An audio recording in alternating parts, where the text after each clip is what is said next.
Welcome to the Inner Huddle, the podcast for parents and coaches to help children fulfill their potential both on and off the pitch.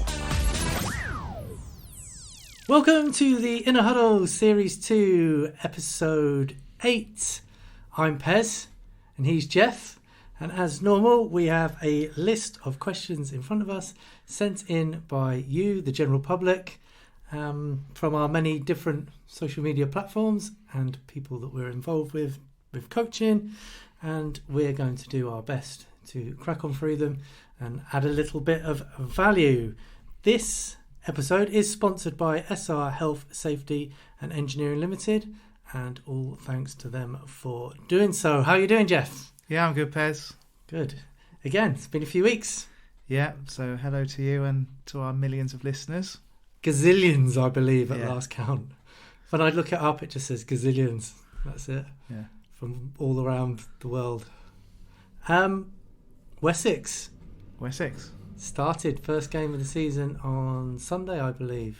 Yeah. How was it? Tough first game against Loughborough, who are always very well organised. I mean, Loughborough University is a place where you go if you want to be an athlete, so they're always very good at getting up and down the court, very energetic. We were very good first half and still went in 4-2 down. I don't know how. Created loads of chances, but such is futsal. We went in 4-2 down, and then chasing a game of futsal against a very good side is always difficult. Fit side as well. Yeah. I think at one point we got it back to 5-3. We scored 3 very good goals in the game, but ended up losing the game 8-3, which sounds quite bad if you're it's a football background, but futsal, that can be quite often the way it goes. Absolutely. Well, it's the start of the season. It's a long season. Plenty more games to be played. Yeah. Said like a true pundit, I think.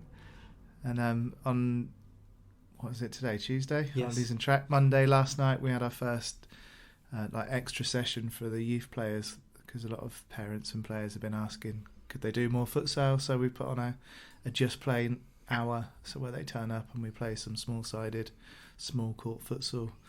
It was loads of fun, and I can't wait for the next one. Sounds amazing. It is. How do I sign up? By changing your birth certificate Well, to it at can least be under done. 16. It can be done. No, I wouldn't fancy them running rings around me. Right, well, we have our list in front of us. And as usual, I have a few notes and you have an extensive list of notes in front of you. You want to dive straight into the questions. You don't want to talk about the fact that you've had a little trip to Italy and watched a couple of games. Oh, what, the weekend? Yeah. Yes, well, I went to watch AC Milan in the San Siro versus Verona. Very, very good. Rafa Leao's a good player, by the way. He scored a very good goal. The atmosphere was incredible. Best seats I've ever had. As your seats look lovely, I was very jealous. Little TVs in front of them and stuff. I don't know how we managed to pull it off, but we did. You literally had your feet up. Yes, we did, yes. Although we did get told off for that. Oh. And I was like, I just did it for Instagram. Just did it for Geoff to see. But yeah. That was worth it then. Yeah, it was very worth it. But it got delayed by 25 minutes because of... Because you had your feet up. Because we had our feet up, yeah. They were trying to find us in the stadium to tell us off. It started hailing, believe it or not. And oh, really? They were absolutely bouncing off the turf. I've never seen anything like it. And I think the players knew that it was going to be delayed because they were absolutely not bothered in their warm-up. Just went through the motions. The ball was getting stuck. It ended up like a Sunday morning one. They just booting the ball at the goal.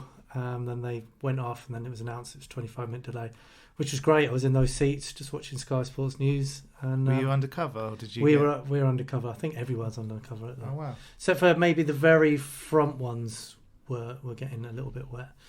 So yeah, it was some experience. Then it cleared up, and it was amazing. It was hot afterwards. Yeah, well, the pictures looked like blazing sunshine. So. But then it didn't end there. Then on the Sunday we watched Parma versus Sampdoria, which not much cover there at all. But it was a blazing hot day, and absolutely bizarre. They've got some sort of friendship thing going on, and they were singing each other's names and songs and singing joint songs. Parma, Sampdoria, things like that, and I just couldn't get my head around it Because 1 minute I was a bit worried because the two lads I went with both bought Parma shirts because Parma are at home. And you're in the Sampdoria. We were in the Sampdoria end. Looking back now, the sort of ultras were behind the goals. And then I think it was probably the Parma end, but Sampdoria have got a bigger following and just snapped up those tickets and we're allowed because they've got this friendship thing going on. So it was a bit bizarre. But yeah, finished 1-1. So good weekend. Thanks for bringing it up. And if anyone's still awake at home, we do have some questions in front of us. And I think we should get right to it. Who would like to go first, Jeffrey? I'll ask the first one. Okay. Have I stitched myself up? Possibly. We'll find out. Right. My son has suddenly decided that he wants to stop playing football. He is 12 years old and a pretty decent player.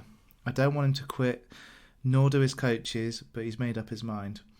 It's caused quite a bit of friction between us. Can you give me some advice, please? Well, this has happened to me recently, as we touched on, I think, in the last episode.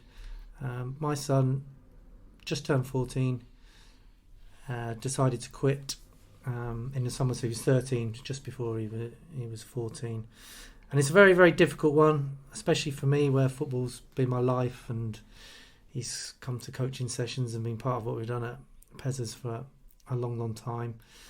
And it is difficult for parents, but what I will say is it is okay to quit. So I've written that it is okay for him to quit, and it is okay for your child to quit. And I've written here that adults change their hobbies and quit stuff all the time, and no one ever bats an eyelid at that. But when kids suddenly decide to change their hobbies, we get, almost a little bit offended by it, especially if we've spent a lot of time taking them around in the car and thrown a lot of money at it and bought uniforms or kits and boots, whatever it might be. And maybe even when our own identity is a little bit tied up with our child's activity, whatever that may be. So if you're the sort of parent that goes to every training, every match, drives them there,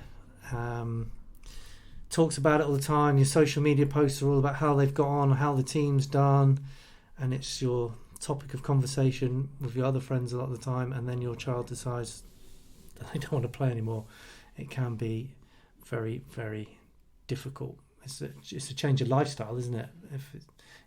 Some kids, it's their whole week, 3 or 4 weekends, and then 3 or 4 training sessions during the week, and it's hard for the whole family to adapt or accept the fact that they don't want to do it anymore. Yeah, and when you say about a parent's ego becoming invested in it, it's really hard not to, isn't it? Because you want to be excited about what you think's your child's passion, and you want to kind of back them in a way, don't you, to support them as much as you can. I'd written down in my extensive notes, and it's a very cliche thing to say, and it's almost like a breakup with somebody in a way, isn't it? I've said sometimes if you love something, you have to let it go. So I'm sure I've read with really young children, when they stop and pause and stare at something, that's going to be the thing that's their passion and their fire in their belly. So if they have walked past a game of football and they've stopped and they've been so intrigued that they've stopped and they're staring, they don't really know what else is going on around them, that's when you know what their passion is. And if the passion isn't there, you can't force it, can you? And it may well come back around. So my nephew started coming at the same time as a lot of our current under-16s at Wessex Futsal Club to the Pezzas kickstart sessions when they were, 3-4 years of age? Yeah. 4 years old probably. And he loved it, and then we shuffled the coaches around and had some extra sessions, and I couldn't go anymore. And it's not me being big-headed, it's just Uncle Geoff wasn't there, and he didn't really want to go if Uncle Geoff wasn't there. So he stopped from that age until probably school year 6. So how old's that, Pez, off the top of your head? School year 10s, 6 11s? is under 11s. Yeah, so, and he came back at age 10, 11, and now he's in the under-16s and one of the best youth goalkeepers we had. And again, that's not just Uncle Geoff bigging up. his nephew, but it's just, it did come back around again, and no one forced it. The parents definitely weren't going to do it because they got a good understanding of child psychology and all that kind of things, and eventually he found his way back into something, and he's as passionate, if not more passionate, than some of the others that stayed the whole way through. Yeah, very organic. Yeah. Might be a good word. I also wrote, never force them to play. They might return in time, but not if you force it. Force only attracts counterforce, and much less likely to come back to it in time. Unfortunately, that's probably not the answer a parent wants to hear. They want to hear a way of getting their child back into playing football now, don't they? But it was hard for me, and I've written it in my notes. It felt like it was a part of their childhood finishing. It was like, this is part of my boy now turning into a man, making his own decisions, having his own view of the world, and it just felt like a massive change, and it is upsetting. My advice, which is what they've asked for, would be to find out why, for a start, and be supportive, and to try as hard as it is to take the emotion out of it. So if you can do that, and then if you can take the emotion out of it, it's a lot easier to find out why. And it might be that it's a reason that can be rectified, and then they might go back to it. I've written a few reasons why people quit sports. Pressure, could be a lack of confidence for a number of reasons. It could be a bit of groups forming within the team, some cliques, maybe even a bit of teasing and bullying, you never know. It might be they don't get on with the manager. My boy quit his team when he was a lot younger because he didn't get on with the way that the manager was. Burnout. Some of these kids have been playing since they're 4 or 5, and get to 13, 14. And how old is this one? They're 12. So get to 12 and they've not done a lot else. And they're at the age where they're starting to develop other interests, other passions. They can see a lot more things now on social media, see other children doing other things, and then they get other interests. So try and find out why, and it might be something that you can sort out, or just a change of team. Or I don't think there's anything wrong with having a season's break either. And I know I'm going to say this, Geoff, but putting them in for a season of futsal, which has happened with a few kids that have fallen out of love with football, have gone in and had a season with you at futsal, and then unfortunately for you, get the passion back for it all again. Well done, Geoff. And then off they go again back to football, with their passion for the sport reignited. But as a parent, I think you should encourage them to take up other activities. So my lads tried stagecoach, didn't enjoy that. Cadets, which he really liked to start with, and then something happened there that he didn't want to do that anymore. Obviously futsal, which he loved, football for years, and now his passion is boxing, and he's pretty good at it because of the footwork he's got from the coaching he's had at Pez's and Wessex. So he moves really, really well, and he's really taken to it. So I've been supportive for the fact he wants to try something new, and although I don't know much about boxing, I do like it, and I'm just happy that he's still doing something. If he was just lying in bed all weekend and just playing Fortnite or something, then it might be different. But if you can find and encourage them to go and have a look and try lots of different things until they stumble across maybe just something else that ignites that passion. Good answers, Pez. Thanks, mate. Yeah, it's because I've been in it. Yeah. In the deep end. And it still upsets me now. But that's all right. He doesn't listen to this because he's not into football anymore. So maybe we start a boxing podcast. We should say to the listeners that we turned the table around this week, didn't we? Last time we did a podcast, we were next to each other, and now we can gaze into each other's eyes. I can see the emotion. Yes. Actually, he did one of these podcasts. So if people go back and have a look through and listen to him, which I know they do when they discover it, did a podcast with a nearly 10-year-old. So obviously he was 9 at the time. which I listen back to. It's the only one I've ever listened back to. I don't like listening to my own voice. Most people don't like listening to my voice anyway. But I don't think I knew about that one, so yeah, if you can send that to me, I'll listen to it. Go and have a look. It's on there. It's on Spotify, iTunes, and anywhere else you get your podcast from, Jeffrey. But please make sure you subscribe. Thank you. Shall we move on? Yeah, question number 2 is yours. Good. Phew, right. My son doesn't like watching football with me. He plays in a team, but when a big game is on, he'd rather go upstairs and play on his Xbox. I feel I learned the most about the game by watching all the time. What are your thoughts? I'll back this one over to you, Jeffrey. Yeah, I think that's a really good question. I like it because I also feel I learned a lot by watching the game and maybe even watching the pundits talking about the game and picking up things back in the day. Who are the 2 presenters that don't do it anymore? I can't think. Live out in Dubai, don't they, or somewhere? Oh, Andy Kesey Gray. and Andy Gray, yeah. I used to watch that all the time as much as I could and just try and soak it up. And, because we didn't get much coaching, really, did we, back in the day? I don't know about you, but no, that was where I'd pick up most of my stuff. So I can kind of sympathise with the question asker, because I'd agree that I picked up a lot from watching the game and listening to the pundits and commentators. But it's very similar to the last question in that you can't really force it either, can you? Because I'll go back to my nephew again. What sparked his passion for the game just randomly one Sunday morning, because it was match of the day was too late on a Saturday night. He woke up, went downstairs on his own and put match of the day on and watched the whole programme, and every week after that carried on doing the same thing, and that's when he asked to come back to the coaching session. So it might just happen. It just can't be forced again.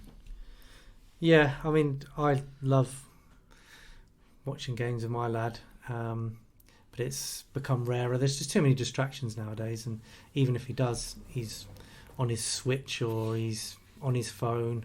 It has to be a really big game or something that's really exciting, and then he'll sort of stick it out. But then he'll often just go, I'm going to go and chill in my room for a bit, and then he's gone.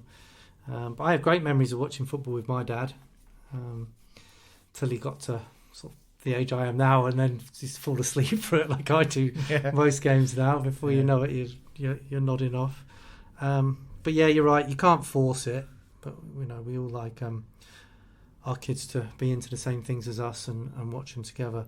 But in terms of learning from it, I actually think children learn quite a lot from FIFA about tactics and timing tackles, believe it or not, and when to release the ball and keep in possession. And it's quite, the idea behind it's quite close to the real thing, obviously. Much more it was when I was playing Peter Beardsley soccer on the Commodore 64 anyway, Geoff. So maybe how we learnt a bit of tactics and things from listening to them talk, they're learning a bit from actually being involved on FIFA. I'm going to struggle for the rest of this podcast now. I'm going to be thinking about how can I get to play Peter Beardsley on the Commodore 64. Amazing game. Right, shall we move on? Yeah, well, just one more thing. Oh, go on.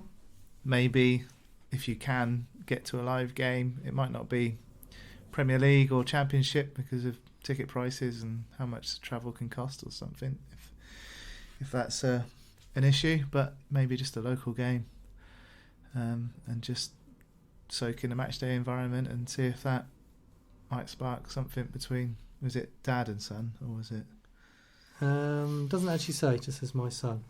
Okay. I think it does work very well when the children are a bit older and they've kind of got a position that they prefer or that they play a lot of. So you might be able to take them to a game and say, just watch how their centre-half deals with this and watch their movement, or if there's a striker, watch their movement in the box. And you can do that on the TV as well. They don't have to watch the whole game. But you could say, oh, come and watch this centre-forward and look how they hold up the ball, or whatever it might be. You could even pause it and shout through, come and have a look at this. Whatever it might be. They used to do player cam, didn't they, in our day? I don't think they do it anymore. Might be wrong. But that was always a good one as well.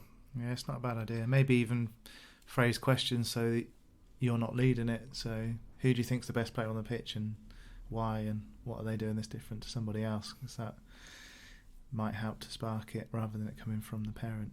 Does that make sense? Yes. What I've just said. Yeah, absolutely.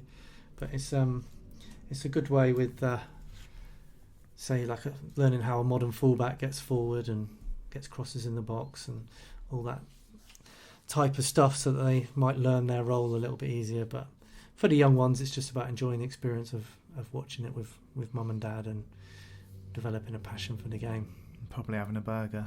Probably having a burger. Why not? At half time, yeah. I had a few at the weekend. It shows. Right. Question number 3. That's your one, Geoff. That's a bit short of this one. Yes. I live in an area where we have lots of football clubs, franchises and soccer schools. How do I know which one might be best for my child to attend? Cool. The age-old question, Jeffrey. I feel like we've answered similar questions Yes. a few times in the past, maybe. Yeah, probably lots. But it's probably clearly the most asked question. It's the one I get asked a lot. Mum and dad come to me and say, just get into football, we don't know anything about it. My background was this, and I used to play rugby or whatever it might be. We don't know much about football. And there's this team that play in this league, and this team, and that franchise, and this, and foundation, or whatever it might be. And it's very, very confusing. It is a bit of a minefield, and it's much more difficult than when I was a lad. Your mates who played at school, you all played together for whatever team it was, normally your local village or certain area, and that was it. That was your team. And it's very competitive, Geoff, and I don't think it's good for development. I know we've touched on it a lot. When youth football's highly competitive at a young age, then it becomes about trying to recruit players, results, wins, and unfortunately, and it's just been getting quite a bit of press recently, a lot of poaching and tapping up, as the article was headed that I read. So tapping. I think I've seen that as well online somewhere. Tapping up is an actual real thing in children's football, going right down to 5 and 6 year olds being tapped up by other children's from their sort of. If a child goes to a school with their kid and they play for a rival team, it'd be, go and have a word with them, try and get them to sign for us next season, and even going to watch games when you haven't got a game and approaching parents on the sideline. It all happens for this desperation of trying to win games of football. It's a bit sad, really, isn't it? But it is the world that we live in. But when football becomes about results and recruitment, the development by default does go out the window, because there's not enough time to do both, really.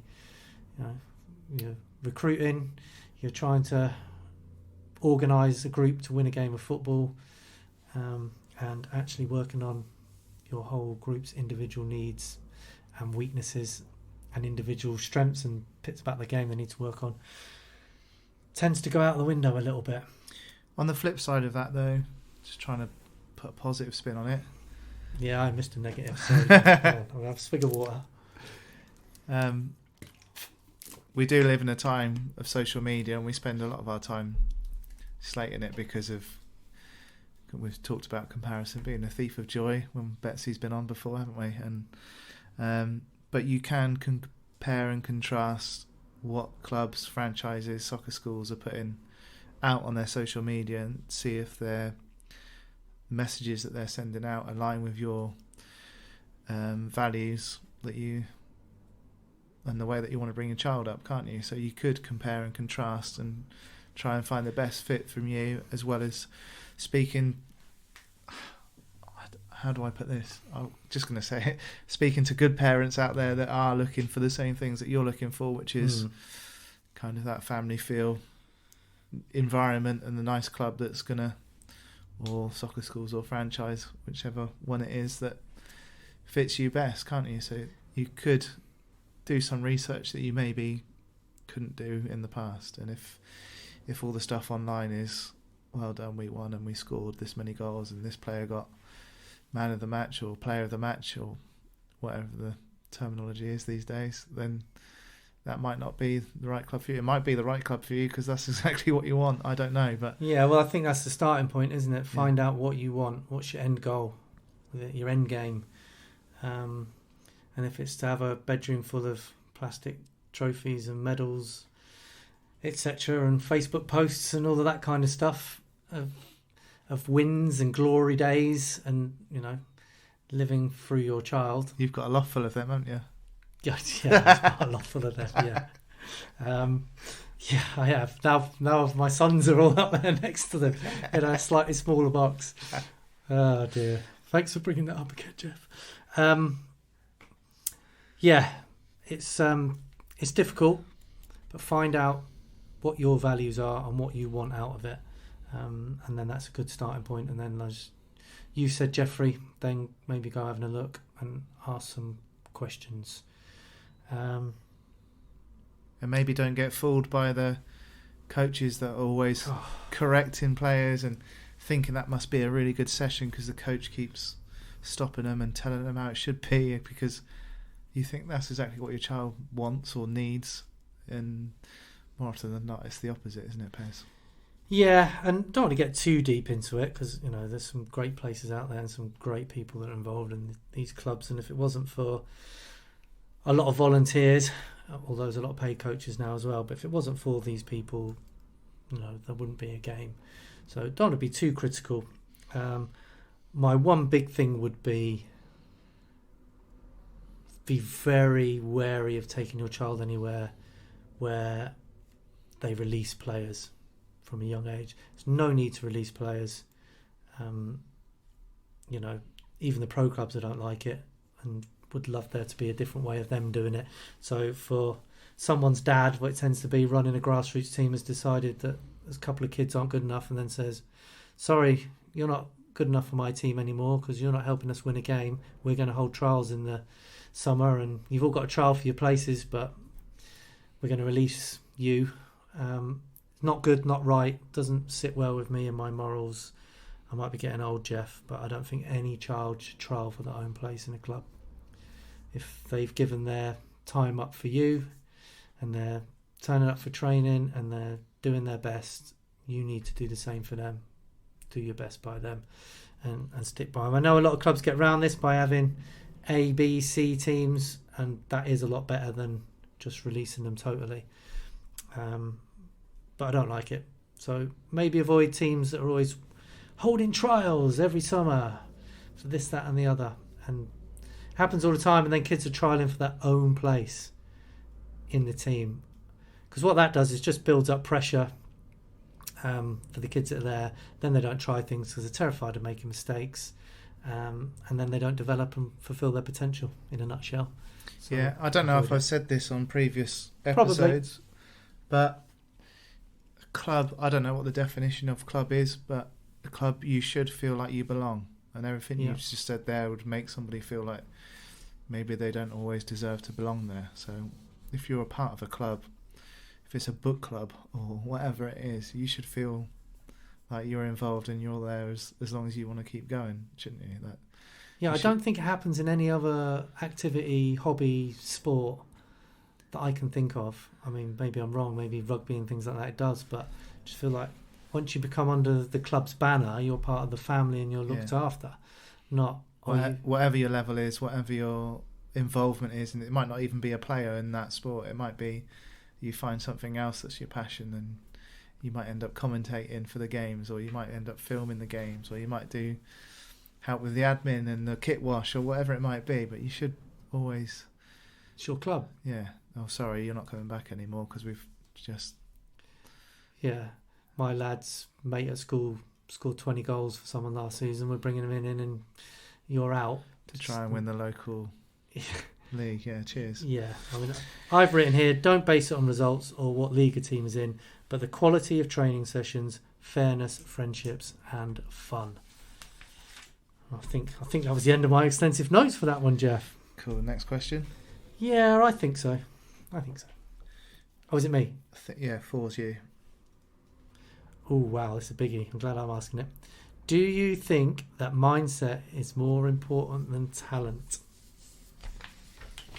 Jeffrey. Bat it straight over to me. Cheers, Pez. Yeah, well, we were going to save this one for Betsy, who we should say our resident psychologist, sports psychologist, has a bit of a cough, and it wasn't the best thing for a podcast, so she's had to duck out of today's episode. But we left that one in there, so we'll give it a little go, and then maybe we can ask her when she's back as well. What are you thinking, Geoff? Or are you still scribbling on your extensive notes? I'm just making a little arrow so I remember that one's ready for Betsy. Okay. Mindset more important than talent, or the other way around. Well, I've written some notes. Do you want me to go? Yeah, go on then. Well, I've written, I don't believe anyone is born with talent. Innate attributes, yes, that might make them more conducive to the game. Might be born more athletic, or they might move a little bit better, whatever it might be quick, might be born with fast twitch muscle fibres. So there are attributes, and it might take... Might be born in September rather than...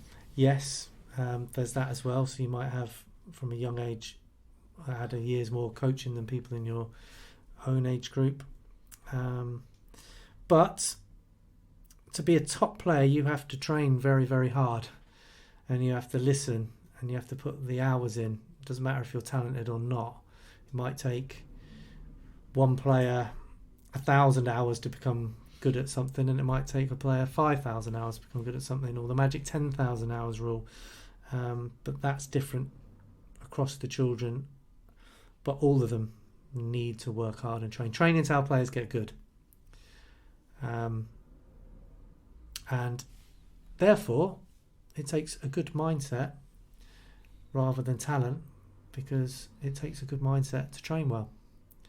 So I've gone with mindset's much more important than talent. If you can get both, like a Ronaldo, who's obviously got innate attributes, talented, and worked unbelievably hard, harder than anyone else at any of his clubs by all accounts, then you really have got the magic there. But there's plenty of good kids. The good kids come into the soccer school and they bang in a few goals for their team and stuff. They come in, but they don't want to train. And when's it match time? All that kind of stuff. And they just don't want to do the training. You think, well, you're only going to get so far. You're not going to fulfill whatever potential you've got because you're not training. Training's the important thing. So a kid that comes in that's not banging in 20 goals but's got the mindset to train will eventually fulfill their potential, whatever that might be.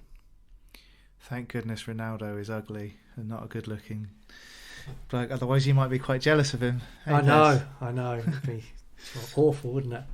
One thing I've always picked up from you is if you want something, you kind of put it down on paper and then work your way back from it. And if you look at the top players and how they've got where they are, they'll tell you so many stories, won't they, of players that were much better than them but didn't have the mindset or the attitude and the desire that they had, and they kept showing up, and look where they ended up. So talent will get you so far, won't it? But the mindset will take you when I was with where your potential is. First teams with Southampton and Charlton, I used to ask the players all the time because I was intrigued, and I can't remember one that said, oh yeah, I was by far the best. It's always, oh no, there was someone in my year who was frighteningly good. Even in their class, there was people in their own class of 30 that were better than them. And they say, a little bit of opportunity, to be fair, but all backed up with hard work, putting in the hours, training at their strengths, training at their weaknesses. Maybe Jimmy Floyd Hasselbank. No, even he said there was people better than him, I'm sure. Although I did hear Darren Bent, who I was with at Charlton, on TalkSport the other day, saying how much advanced he was of everybody else around him. Yeah, there's always an exception, isn't there? I think everyone always knew Michael Owen was going to be Michael Owen. Yeah. But generally, most will say Jamie Carragher, Gary Neville, that there was far better players than them.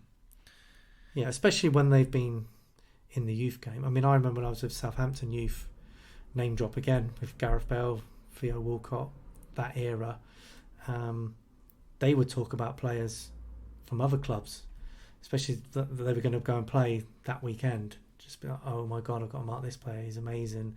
I remember those lads talking about, was it Tom Huddleston? I think he was their age group.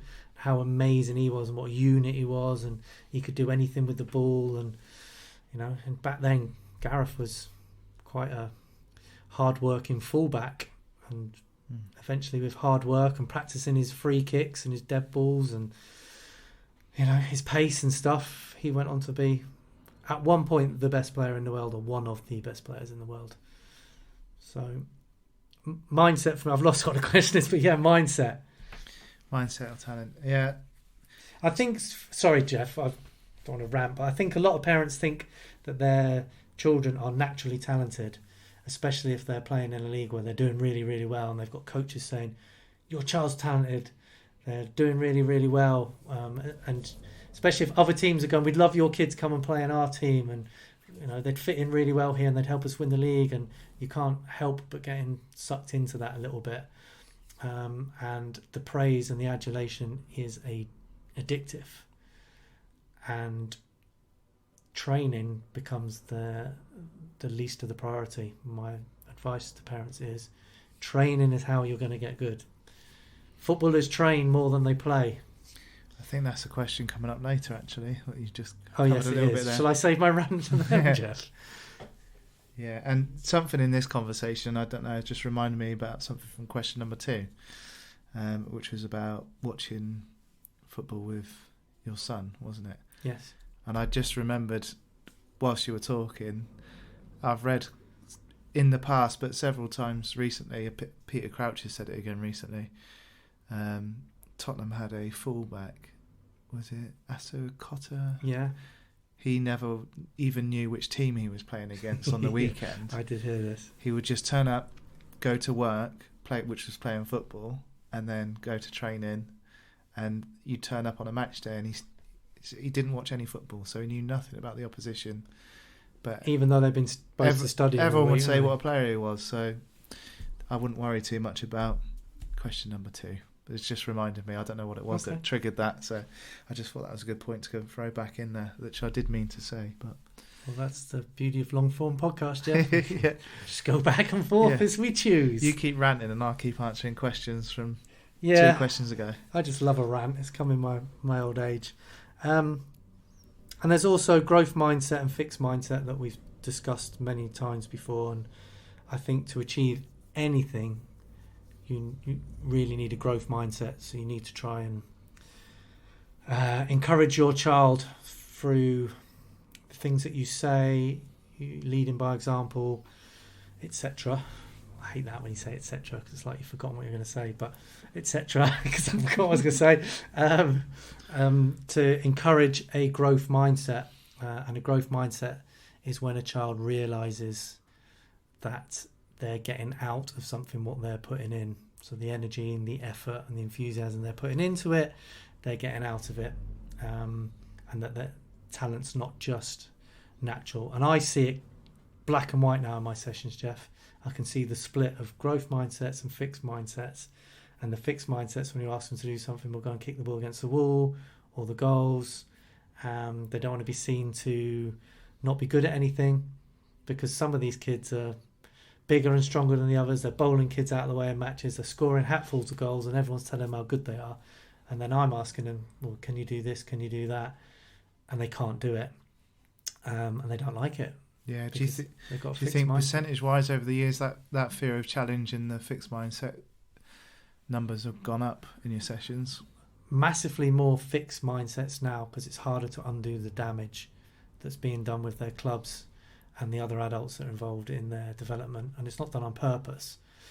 I think probably social media, where children know if they score 3-4 goals. I saw one at the weekend, a friend of mine's kid scored 9 in a game, and there was a picture of him with his 9 fingers up. I won't name him.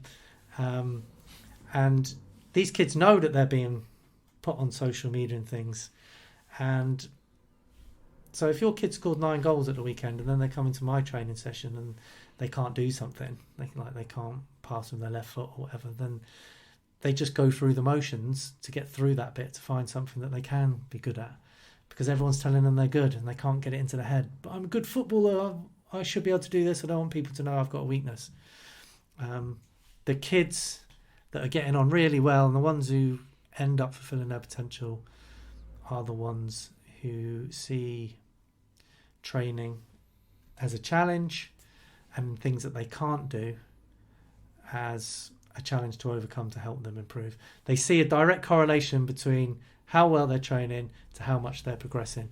And when a child gets that, wow, they just go through the roof and the world's their oyster. It's happened with one recently, is at my session last night, this season, so only the last few weeks. He's just realised I'm getting better and better and better, and it's because I'm training really well and training really hard and he can't get enough of it. Now that kid will fly now.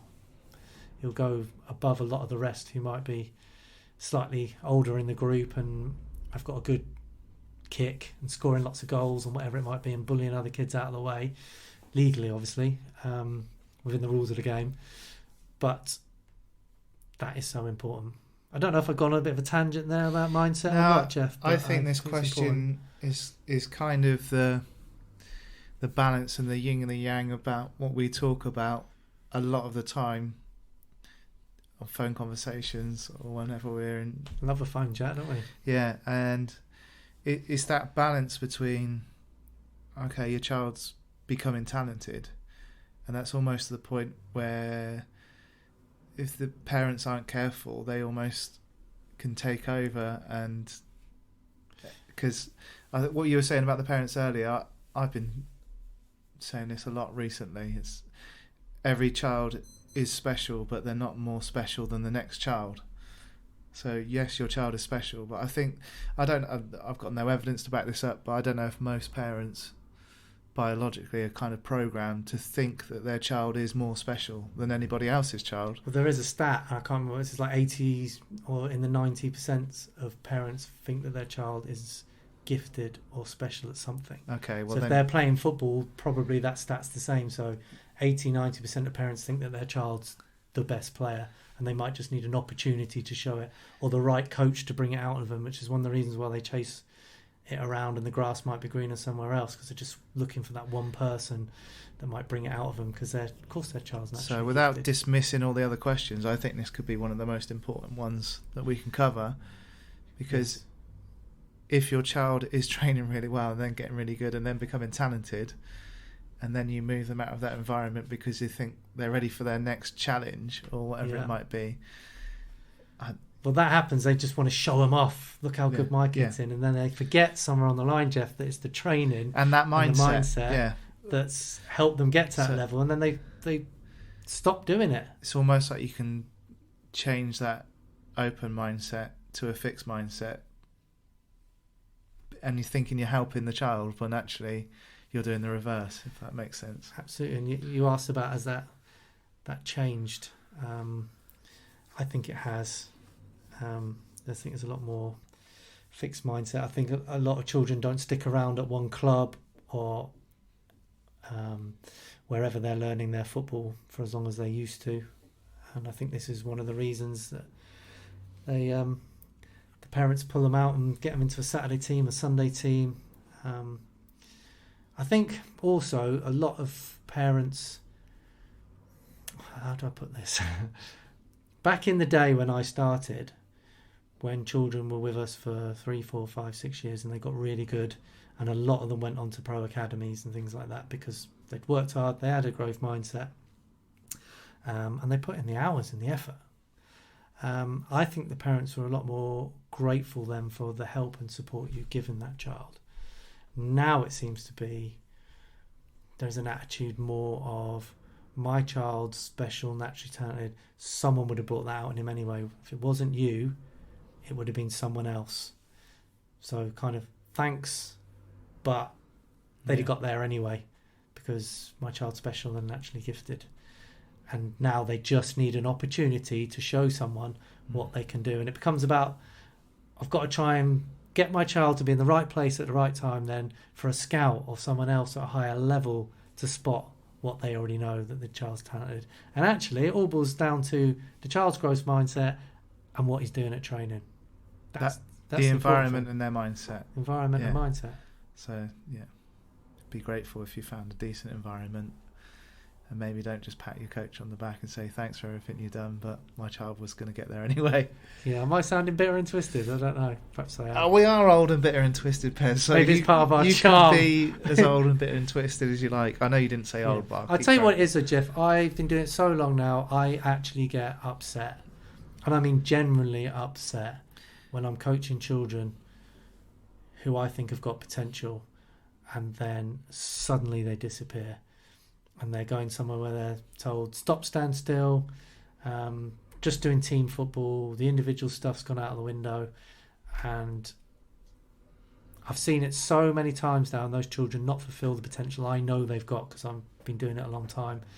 It almost brings me to tears, especially with someone that I've formed a bond with and an attachment. It's the hardest part of my job by far.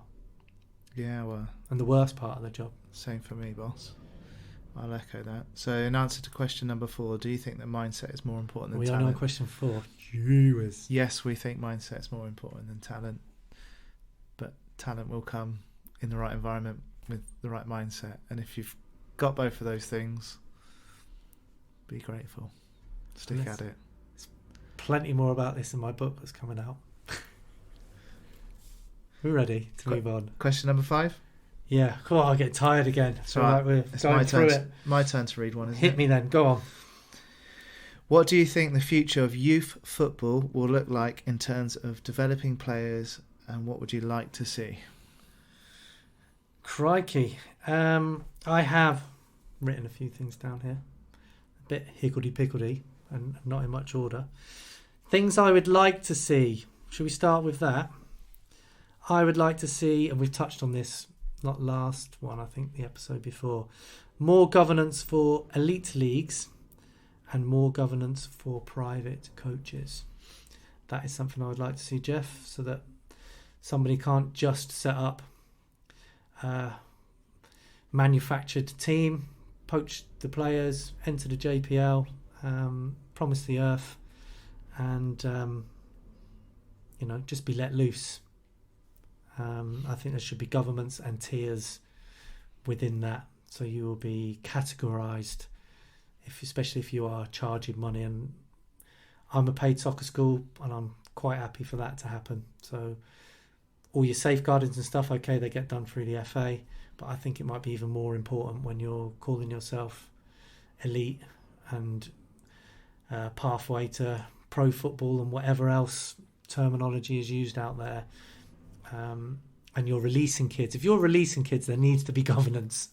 God, I'm getting emotional about it again, because you can't just tell a child of 7, 8, 9, sometimes 6, whatever it might be, that they're not good enough to play something that they love. It's not right.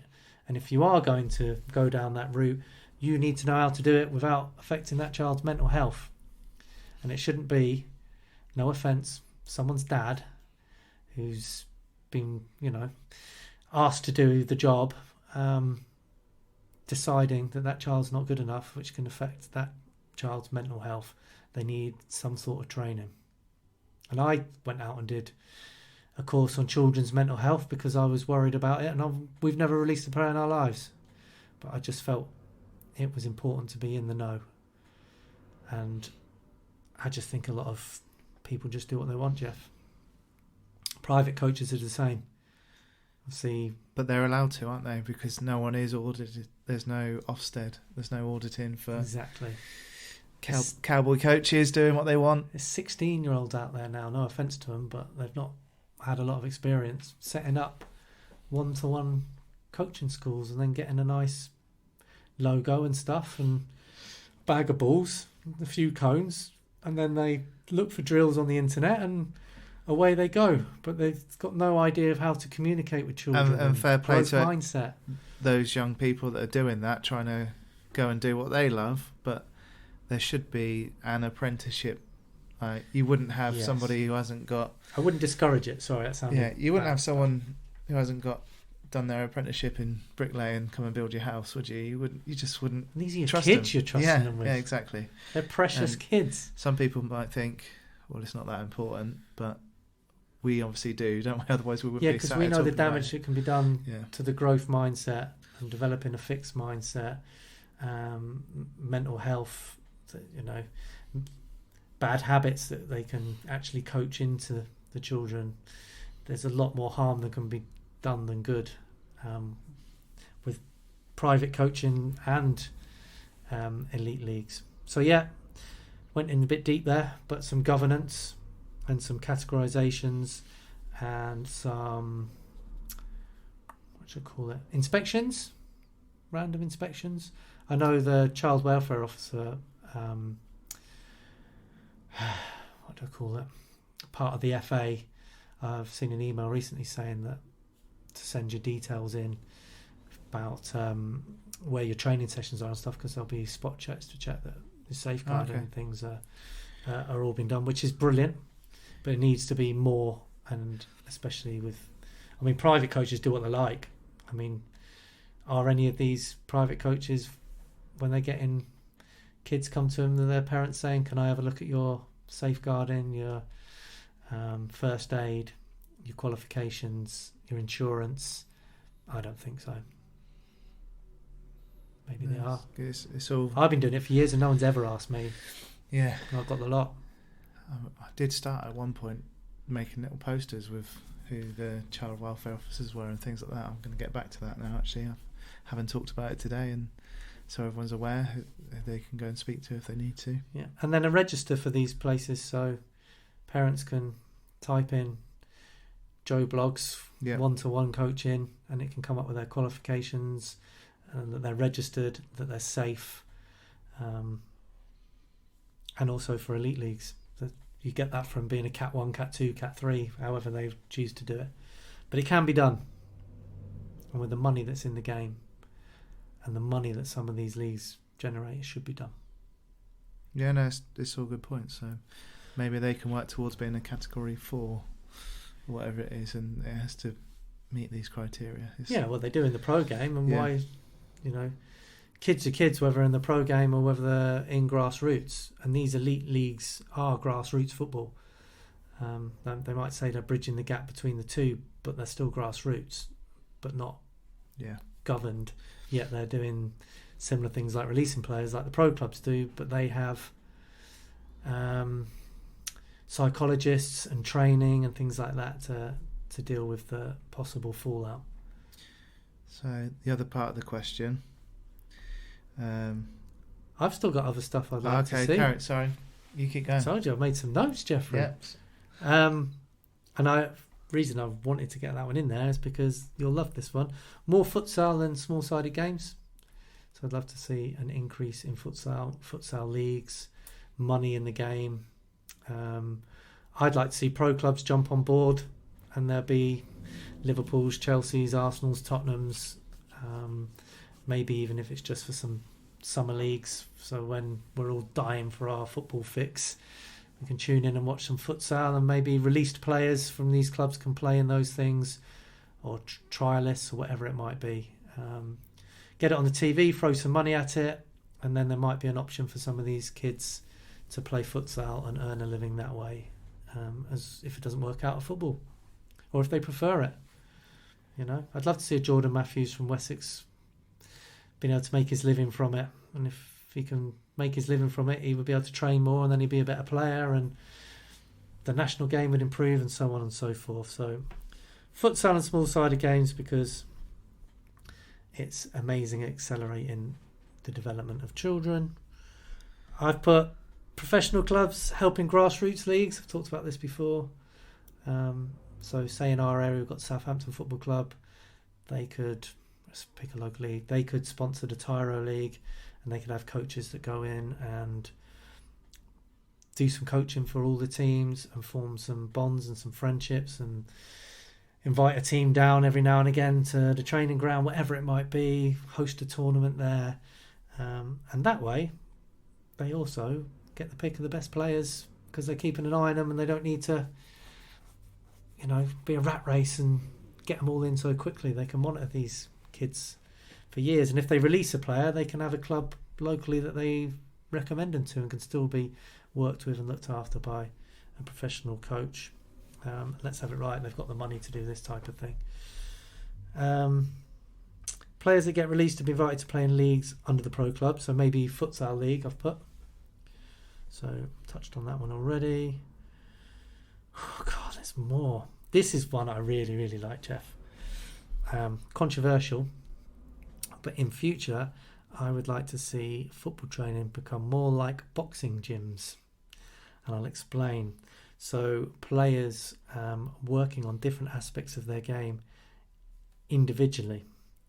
So you could go to a training session and there would be strikers working on striking the ball. There might be right-footed players all working with their left foot.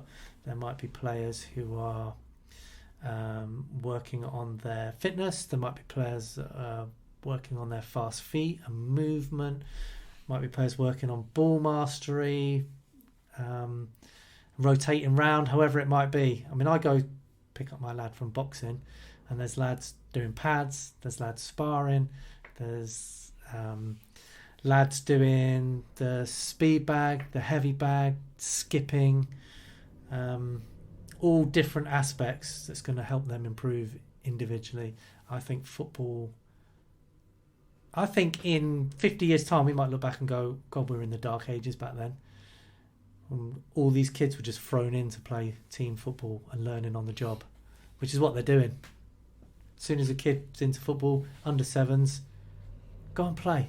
Yeah, and we'll work it out from there. We'll learn on the job. So I would like that. I think that's my list of what I would like to see. Anything you'd like to see, Geoff? Because I'm sort of hogging the I love that airtime. That now. last one. And there have been a few things that have popped up where they look a little bit more like what you've just described. And there's one down in Bournemouth, isn't there? I can't remember what it's called. Football Lab or something like that, where there's lots more interactive individual stuff that you can go and train. Yeah, like the interactive passing things and get your scores and all of that. And obviously that'd be very expensive for clubs to have, but there are alternatives. And maybe it's difficult because you'd need a lot of different coaches, but my lad's boxing, they've got one, maybe two coaches, and they quickly explain what they want and they let them get on with it. Just go around and tweak technique here and there. Absolutely. Does anyone need any help? And from a distance you can see, every time you throw in that right hook, you're dropping your guard on your left, so keep that up, lad, and do this, that and the other, and you go around and then help people individually. And you move on to the next one. Yeah. Exactly. Brilliant. Even if it's just 1 or 2 times a week with that before you organise team training or just alongside it throughout, it would be 1v1s and stuff is like your equivalent of your sparring maybe and your small sided games.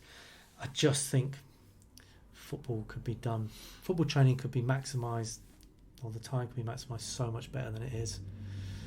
And I like to think we do a pretty good job at it, but it doesn't look like conventional football, so we have to keep preaching the good preach and fighting the good fight and educating people.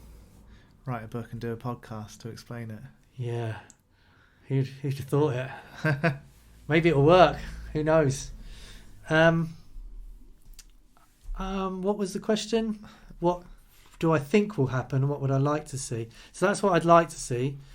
Unfortunately, what I think might happen is there'll be a generation of players that have the best boots, private one-to-one coaches, play in elite leagues, but when it gets to progressing to another level and getting signed by pro clubs, I think it'll be more the children who can't afford to play Saturdays and Sundays and maybe come from estates, play in cages and multi-use games areas in the big cities, and they will kind of naturally develop a hunger, a desire, technical ability, how to look after themselves a little bit, because they'll be playing sort of on their own and with mixed ages, mixed abilities.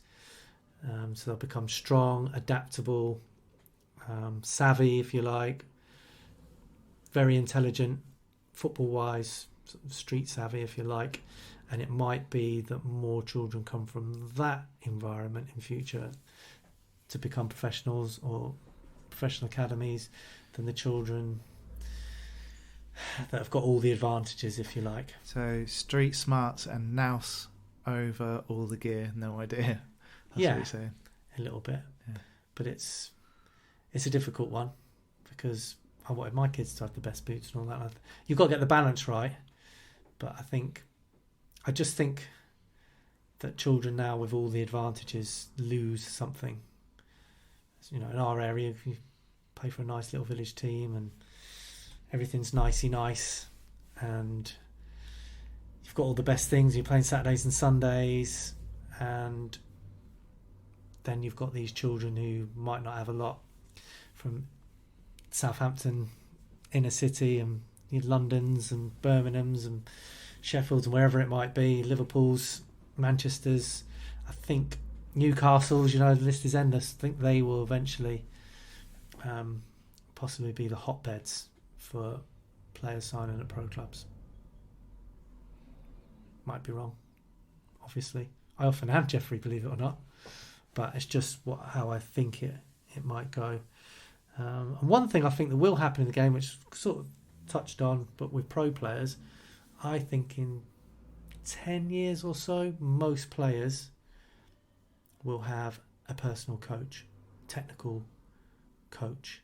So now a lot of pro players obviously have, if they're at the top level, they've got their own chef, their own psychologist. A lot of them now have their own strength and conditioning coaches as well as what they get with the club. And I think the next step will be these players, even your Ronaldos of the world, will have a personal technical coach that will help them work on actually improving at football. Not within the team environment and tactics, but your basic fundamentals, passing, receiving, technical skill. I think that will become much more in years to come. A bit like Anthony Joshua losing a couple of fights and then changing up his technical coach and the whole team. You might get a new technical coach in individually if you're at the season you might have done. You'll get a team coach and you'll get a manager that organises them to win games of football. So whatever tactics that person wants to do, whatever formations they want to play, and they will get across what they want their player to do within that system to help them win a game and what their job and their roles and responsibilities are.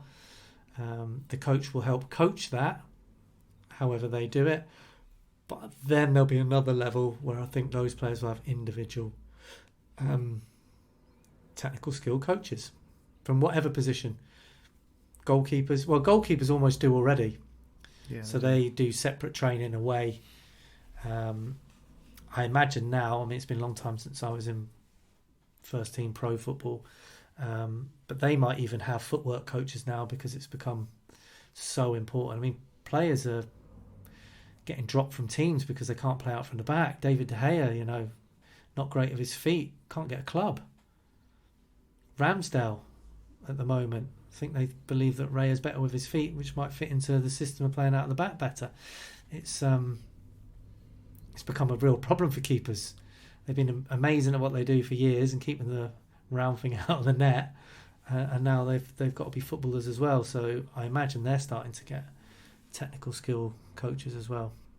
Obviously they'll have to be careful that they don't overdo it and overtrain, but they've obviously become a bit more lax with it when it's come to them having their own strength and conditioning coaches and stuff.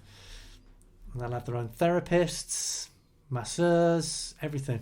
Be a whole, entourage of people maybe in years to come. And I imagine, I've got nothing to back this up, but I imagine American football players and stuff like that have big entourages of private coaches and masseurs and things like that. But I don't know. Might have just made it up, but just got a feeling. It's interesting, your insights into the future pairs. I'm enjoying it. Oh goodness, I feel absolutely whacked out now.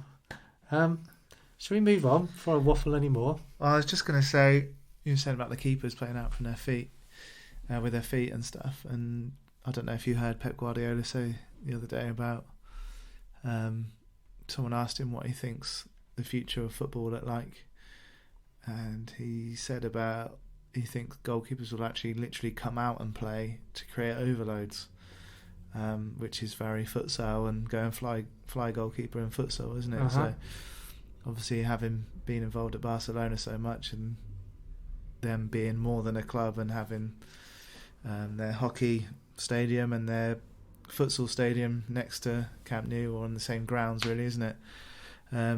I wonder if he's seen that in futsal and that's what he thinks. Maybe, because that is very interesting. A lot of trends have come from futsal, like when Barca played and Spain played without a striker, was similar to the futsal 4-0 formation, where you don't have your striker or your pivot, as it's called in futsal, as your main focal point, where you try and get it up to the striker and then have runners off the striker. You kind of invite pressure on, so the space is in behind by not having that focal point, so you're trying to play out of the pressure, which he's a very adaptive coach because he's got Haaland now, hasn't he? And he can play into a striker and they can play a bit differently, but do both whatever he ways. wants now, can't they? Literally, but that is very interesting. So that discussion around goalkeepers, that might be an insight a bit like yours that fits this question quite nicely. And things that I'd like to see more of is, like you've already covered, play more futsal. I'd actually like to see almost these elite grassroots leagues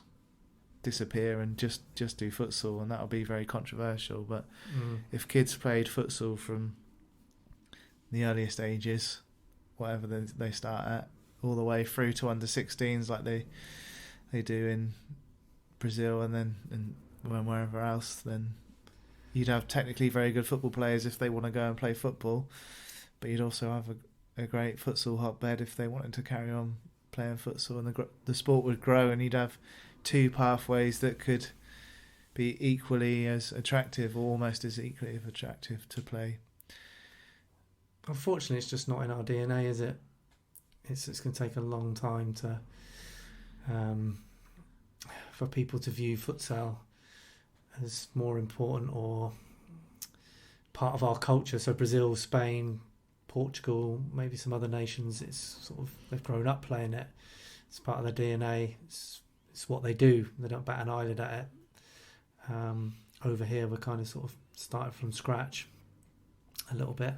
But obviously, with you guys and others, big strides are being made. But yes, if they just played futsal up to about 16, there's no doubt the standard of football would improve in the country. We'd have better players, and for the people listening, their children would be a lot better at football. At the end of it, it depends what your end game is.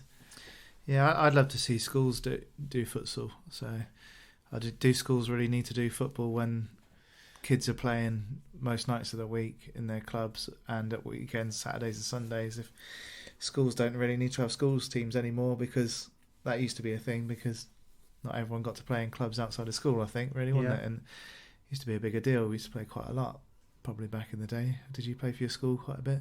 Yeah. Yeah, I don't really see the point in school football anymore, to be honest. Like, maybe it'll be on the PE syllabus, so that's where it is, I PE guess. syllabus and lunchtimes maybe, but how great would it be if every single secondary school with their sports halls did 2 terms of futsal every year? It'd be amazing, wouldn't it? And you'd probably have more kids where that would be more attractive, whereas football might not be out in the cold, wet, muddy, wind and rain. During the winter and stuff. It would be ideal. I can't think of anybody that wouldn't love that at school. Cool. Just rewritten the future, Geoff. How does that feel? It looks bright, doesn't it? If only we were in charge, Pez. If only we were in charge. Goodness. Right, where are we at, Geoff? Question number 6, so that'll be you. Do you think it's more important to play more matches than it is to train? And we've touched on this a little bit already, haven't we? Yeah. And I'm always telling the parents and the children, whenever I can, you don't get good at football just by playing matches. You get good at football by training purposefully and well, and maximising your time and getting contact time with the ball. And people look at me as if I'm mad, and I'm like, well, work it out. I'm not going to go into the maths, because last time I did that, Betsy said, I don't think your maths are quite right.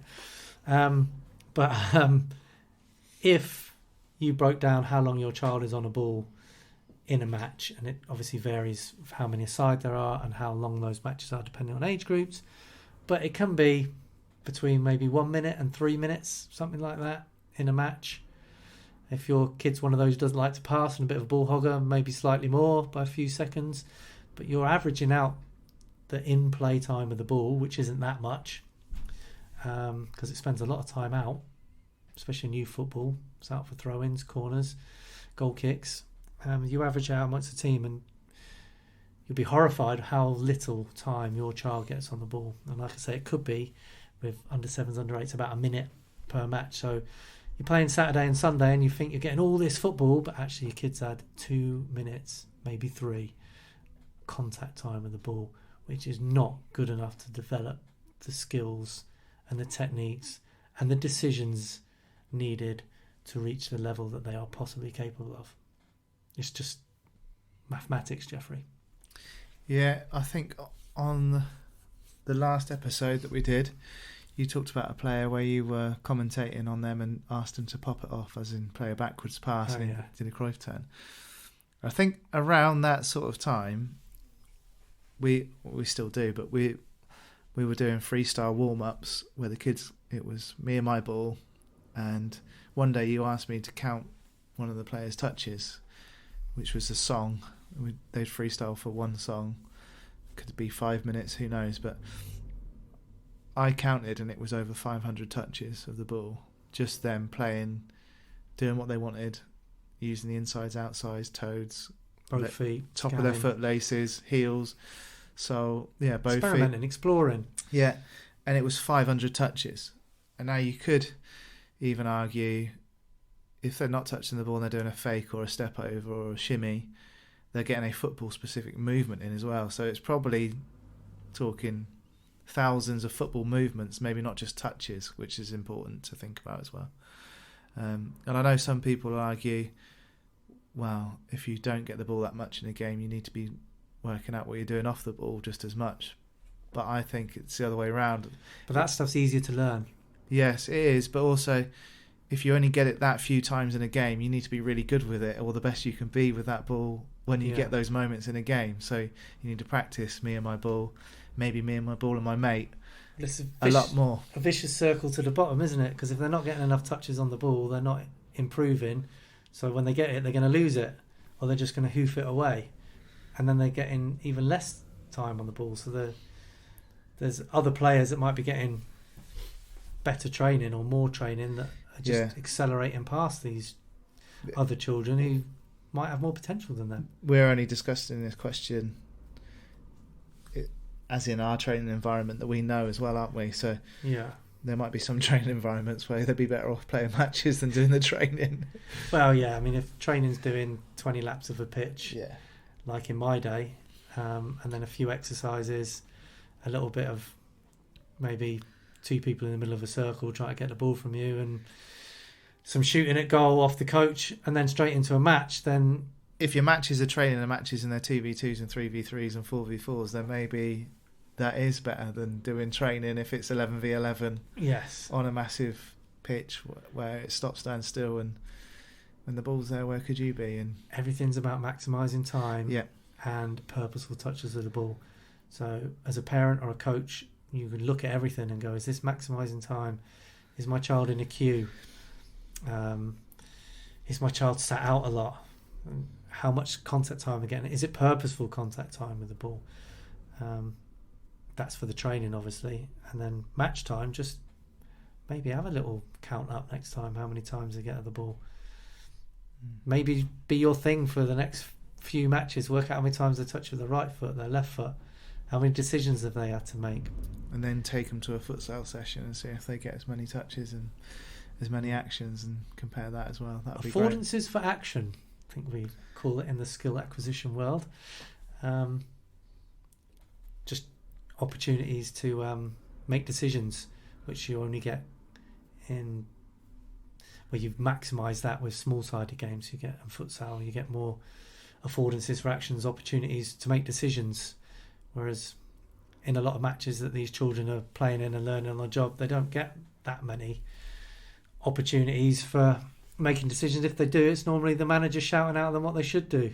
Pass, pop it off, take him on, recycle. Reset now is a new recycle, by the way. Yeah. It was recycle back in my day, and now it's reset. So that means pop it back and start again.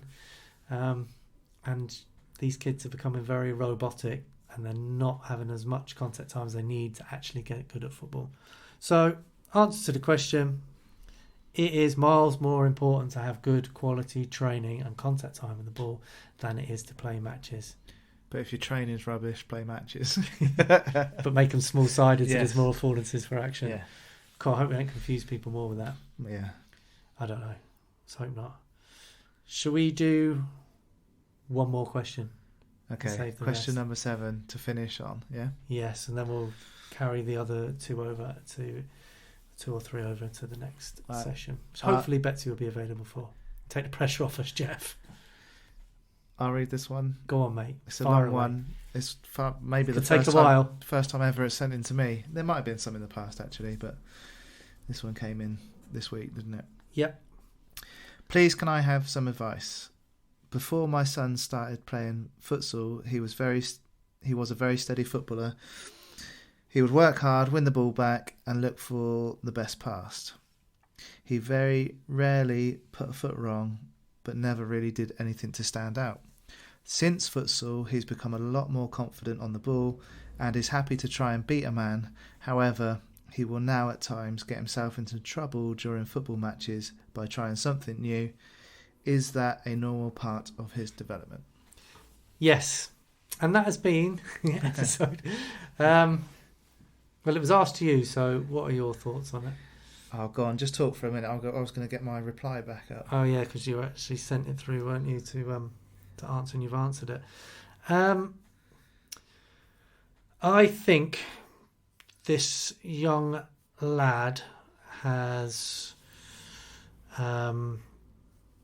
worked hard, and now he is more capable of doing stuff than he was before. And you always want your child to be capable of doing more than they were before. So the fact that they're capable of doing stuff and their confidence is improved, it means that they are developing well and it's progressing. But with that has become more mistakes.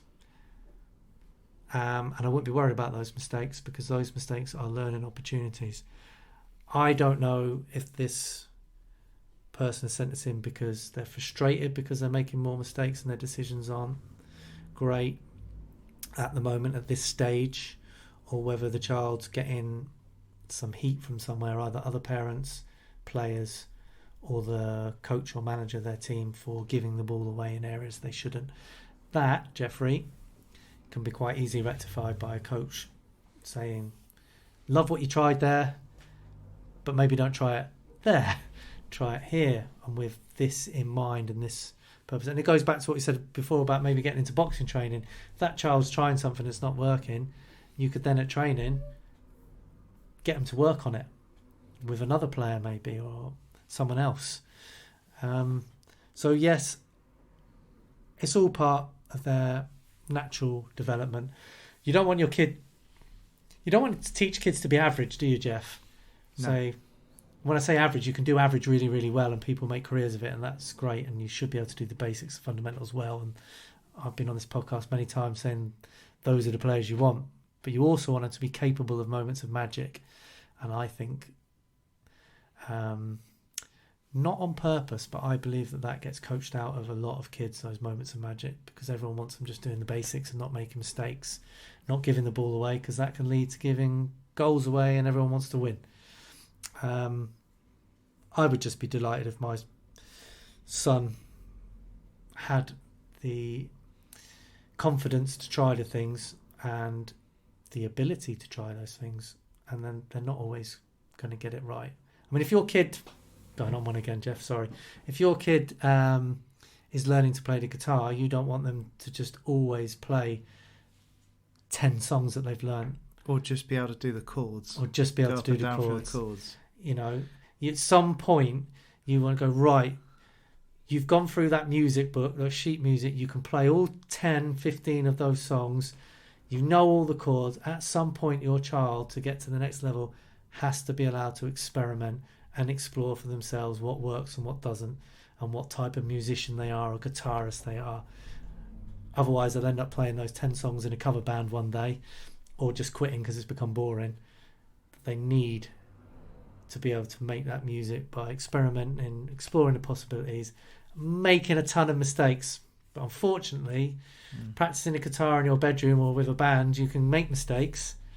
Football, there's this big consequence of giving goals away and pressure to win, and that experimentation, exploration in football is often coached out of players, which means they never fulfill the potential. It's your question, Geoff. Sorry, mate.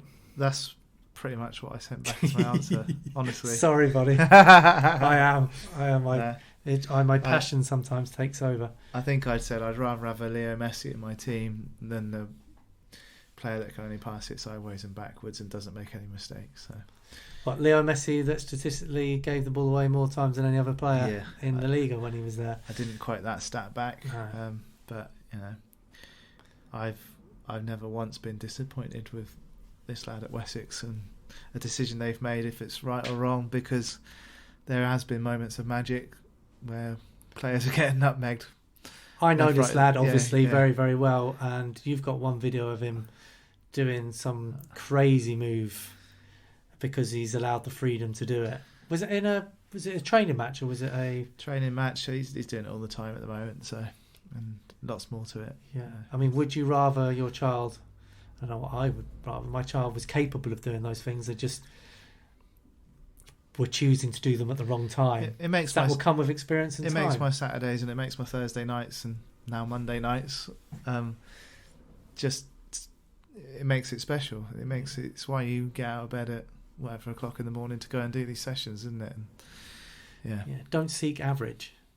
Seek being really, really good at the basics. There's a difference. Yeah. But don't seek your child just to play within themselves because it looks tidy and keep the ball. You want them to take players on and try things. Obviously not in certain positions of the pitch, but then that's up to the coaches and the adults involved maybe to help them learn and understand that. And that's honestly the easy part. What your son can do with the ball comes with hard work, effort, exploration, and you should be delighted and proud. Don't let anyone say, "Oh, what's he trying there? Can't believe you're giving the ball away." Probably because their child's not capable of those moments of magic and never will be because they're not allowed the platform to try it. And it's a great parent, by the way, who's always trusted and always come along to everything that we put on and stuck at it, and the rewards are there. There's a few, isn't there, that have... Yeah.